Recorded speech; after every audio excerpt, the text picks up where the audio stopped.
Hi అండి, అందరికీ నమస్కారం. మన అమరావతి రాజధానిలో జరుగుతున్న అభివృద్ధి పనుల్లో భాగంగా ప్రకాశం బ్యారేజీకి పక్కన కృష్ణా పశ్చిమ డెల్టాపై నిర్మిస్తున్న స్టీల్ బ్రిడ్జి గురించి ఈ వీడియోలో తెలుసుకున్నాం.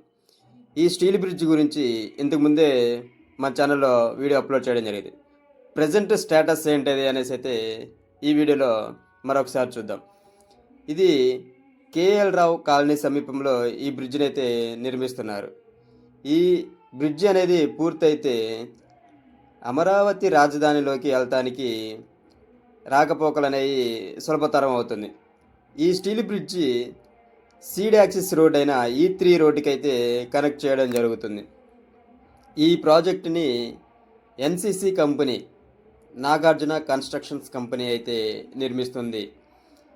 ఈ స్టీల్ బ్రిడ్జ్ గురించి మొత్తం ఎంత వ్యయంతో నిర్మిస్తున్నారు అంటే 70 కోట్ల రూపాయలతో అయితే ఈ స్టీల్ బ్రిడ్జ్ అనేది నిర్మిస్తున్నారు. ఇక ఇప్పుడు మీరు చూసుకోవచ్చు, ఈ స్టీల్ బ్రిడ్జ్కి సంబంధించి గడ్డర్లు అనేవి ఏర్పాటు చేయడం జరిగింది. అదేవిధంగా ఈ స్టీల్ బ్రిడ్జ్ మొత్తం 4 లైన్ల రాకపోకలతో అయితే నిర్మిస్తున్నారు. అంటే ఒకవైపు 2, మరొక వైపు 2 రోడ్లు, అంటే మొత్తంగా 4 వరుసలుగా అయితే నిర్మిస్తున్నారు. ఈ 4 వరుసల రహదారిలో ఒకవైపున అయితే స్లాబ్ వేసి, అంటే గడ్డర్లపై స్లాబ్ అయితే వేయడం పూర్తయింది. ఇక మరొక వైపునైతే ఈ స్లాబ్ వేయడానికి ఐరన్ రాడ్ వర్క్ అయితే కంప్లీట్ చేశారు. ఇక మిగిలింది ఓన్లీ స్లాబ్ వేయటం వరకే. ఈ రెండో వరుస వైపు కూడా స్లాబ్ అనేది వేస్తే ఈ బ్రిడ్జికి సంబంధించి పనులైతే పూర్తయినాయనే చెప్పొచ్చు. ఇక ఇవి బ్రిడ్జి అదేవిధంగా పాత రోడ్డుకి అనేది కనెక్షన్ చేయడానికి ఈ గ్యాప్లు అనేది మట్టి అనేది ఫిల్ చేయాల్సి ఉంటుంది. చూడవచ్చు ఎక్కడి నుంచి క్రాస్ అనేది ఎంతవరకు ఇస్తారు అనేసి అయితే మార్కింగ్ అయితే కూడా చేయడం జరిగింది. ఈ మార్కింగ్ ప్రకారమే ఈ సైడ్ అనేది రోడ్డుకి అనేది కనెక్ట్ చేయడం జరుగుతుంది. అది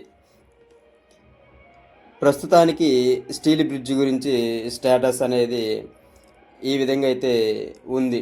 ఈ స్టీల్ బ్రిడ్జ్ అనేది మొత్తంగా పూర్తయితే మాత్రం అమరావతి రాజధానిలోకి ఎటువంటి ఇబ్బంది లేకుండా, అదేవిధంగా కరకట్ట పైన రాకపోకలు అనేవి, రద్దీ అనేది చాలా వరకు అయితే తగ్గించడం జరుగుతుంది ఈ స్టీల్ బ్రిడ్జ్ అనేది పూర్తయితే.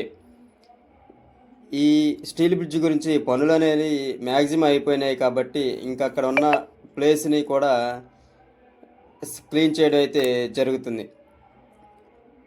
ఈ మిగిలి ఉన్న రాడ్ని అయితే క్రేన్ల సహాయంతో పంపించడం జరుగుతుంది.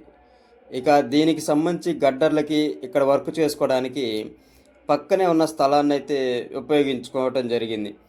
ఇప్పుడు మీరు చూసే